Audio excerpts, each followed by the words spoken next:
बिस्मिल्लाहिर्रहमानिर्रहीम। अस्सलाम वालेकुम गाइस, कैसे हैं आप सब? आई होप सो आप सब ठीक होंगे। और मेरी सुबह का आगाज़ हो चुका है और हमने अभी खाया है तरबूज वगैरह और उसके बाद हमने पिया रिड़का और वो ब्रेड वगैरह खाई है। तो इसके बाद मैंने सोचा क्यों ना मैं मसर बना लूँ और सारा दिन गर्मी से बच कर रहूँगी, तो इसलिए मैंने ना ऊपर मसर रख दिए और ये उसकी फ़ाइनल लुक है जो मैं आप लोगों के साथ शेयर कर रही हूँ। तो गाइज़, जैसे जैसे मैं बना रही हूँ आप भी इसी तरह बनाएं, यकीनन अच्छे बनेंगे। कुछ लोग टमाटर वगैरह का तड़का भी लगाते हैं, तो मैं टमाटर वगैरह शुरू से ही दालों में कम ही डालती हूँ। हाँ, दाल गोश्त का सालन बनाऊँ तो उसमें लाजमी टमाटर डालते हैं। तो ये गैस मैंने लहसुन अदरक का पेस्ट डाला है, 1.5 पाव दाल थी और उसके बाद नमक मिर्च हल्दी डाल के इसे 15 मिनट का मैं वेट लगा दूंगी। और उसके बाद आपसे बात ये करना चाहती हूँ कि आपने मेरे चैनल को सब्सक्राइब करना, लाइक करना है और मेरे वीडियो को ज़्यादा से ज़्यादा शेयर करना है और कमेंट में मुझे लाजमी बताना है कि आपको मेरा व्लॉग कैसा लगा और मेरी रेसिपी कैसी लगी। तो गाइज़, आजकल गर्मी इतनी ज़्यादा है कि कुछ समझ नहीं आती कि घर की रूटीन में क्या खाने को ज़्यादा से ज़्यादा बनाया जाए। तो इस वजह से मैं खाना वगैरह थोड़ा कम ही बना रही हूँ, लेकिन दूसरे जो उनसे रोज़मर्रा के काम है वो तो आपको पता है डेली रूटीन में चलते रहते हैं और वो करने के बगैर गुजारा ही नहीं है।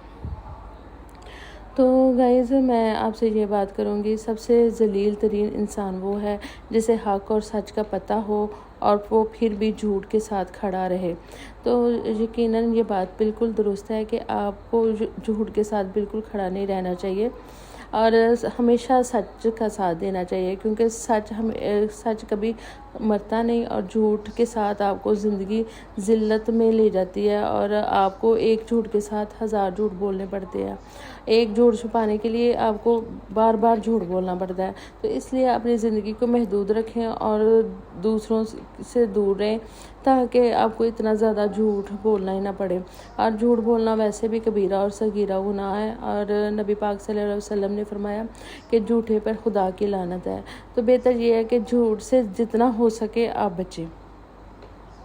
तो ये फलों वाला पराठा है जो मेरे हस्बैंड खाते हैं और मेरे बच्चे, आजकल गर्मी बहुत है तो वो सिंपल पराठा पसंद करते हैं, तो वो मैं उनके मसरों के साथ वो बनाऊंगी और आप लोगों के साथ और बातें शेयर करूंगी। और इसके बाद मेरी आ जाएगी हेल्पर और हेल्पर के साथ मैं करवाऊंगी। आज काफ़ी काम करवाने हैं और मैंने कपड़े वगैरह भी समेटने हैं, कबर्ड की भी थोड़ी तैयारी श्यारी करनी है, वो सेटिंग वगैरह करने वाली है वो भी करनी है। तो गाइज़, मैं बात कर रही थी झूठ पे। तो झूठ के दरख्तों पर एतबार की चिड़ियाँ लौट कर कभी नहीं आती। तो बेहतर ये है कि आप, अगर कोई आपका झूठ पकड़ लेता ना, तो फिर आप पर एतबार करने वाले लोगों की तादाद जो है वो हमेशा कम से कम ही हो जाती है। तो बेहतर ये है कि झूठ की ज़िंदगी को छोड़ के आप हकीकत पसंद बने और हकीकत की ज़िंदगी में कदम रखें। तो गाइस, आपने मेरे चैनल को सब्सक्राइब लाजमी करना है और इसके बाद मैं रोटियां वगैरह बनाऊंगी और उसके बाद मैं करूंगी और डेली रूटीन के काम जो आप लोगों के साथ शेयर करूंगी। तो झूठा जो इंसान होता है वो हमेशा कम ज़रफ़ ही ज़्यादातर झूठ बोलता है। कम ज़रफ़ इंसान दूसरों से लिया हुआ हीरा भूल जाता है, लेकिन अपना दिया हुआ पत्थर याद रखता है। तो ये है कि कभी भी कम ज़रफ़ जो इंसान होता है वो हमेशा झूठा होता है। वो आपके साथ कोई ना कोई झूठ लाजमी बोलेगा। तो झूठ से बचने के लिए आप क्या करें, उनसे दूरी इख्तियार करें। तो ये मैंने फिर बाजी और जो मेरी हेल्पर है वो सफाइयाँ वगैरह करने लग गई और फिर मैं किचन के थोड़ी ये जो उनसे स्पून वगैरह छुरियाँ वगैरह ये काफ़ी एक जैसी मिल गई थी, 3-4 किस्म की। तो फिर मैंने इनको अलग-अलग किया और फिर बैठकर काफ़ी देर लगी। ये भी छोटे छोटे काम भी इतने होते हैं कि फिर ख़त्म होने का नाम ही नहीं लेते और जो वेस्ट करने वाली थी वो मैंने वेस्ट कर दी। तो गाइज़, आपको मैंने बताया झूठ के बारे में, तो झूठ बोलना ही नहीं चाहिए। आपको चाहिए ज़्यादा से ज़्यादा मोहब्बतें बांटें और मोहब्बतें बांटने से मोहब्बत हमेशा बढ़ती है। तो जी, तो गाइस, फिर मैंने ये चम्मच वगैरह अलग-अलग किए, तो इसके बाद फिर मैं थोड़ी डस्टिंग वगैरह करूँगी। और जो आज हस्बैंड भी कहीं भी नहीं गए और वो भी घर थे और उनके भी जो उनसे काम है माशाल्लाह काफ़ी ज़्यादा थे।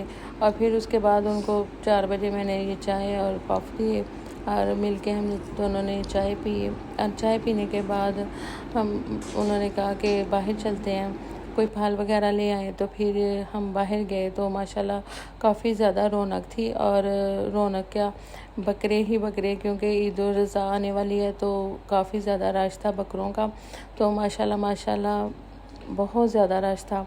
तो फिर उसके बाद हम थोड़ा आगे जाकर थोड़ा फल वगैरह लिया, थोड़ी सी ग्रोसरी ली और मैं घर वापस आ गए। तो गाइस मेरे चैनल को आपने सब्सक्राइब करना, लाइक करना है और मुझे मोटिवेट करना है। और मुझे अपनी दुआओं में लाजमी याद रखना है कि दुआ देने से अल्लाह ताला आपके लिए भी आसानियाँ पैदा करता है और दूसरों के लिए भी। पता नहीं किसकी दुआ किस टाइम लग जाए, तो दुआ कीजिएगा कि अल्लाह ताला हर एक के लिए आसानियाँ पैदा करे। और इसके बाद हम वापस आ गए और वापसी पर हमने आइसक्रीम खाने का मूड बनाया और आइसक्रीम ढूंढते ढूंढते हम आ गए रॉयल कुल्फ़ी वालों के पास। और इनकी कुल्फ़ी माशाल्लाह बड़ी अच्छी होती है, पहले भी खाई हुई है। तो मैंने तो ज़्यादातर रसमलाई खाती हूँ शौक़ से। तो बच्चों ने वो दूध की बोतलें ली और मैंने और मेरे मियाँ ने खाई है रसमलाई। और फिर इसके बाद इसका टेस्ट बहुत अच्छा है और बहुत ही मज़े की होती है। तो अल्लाह हाफिज़।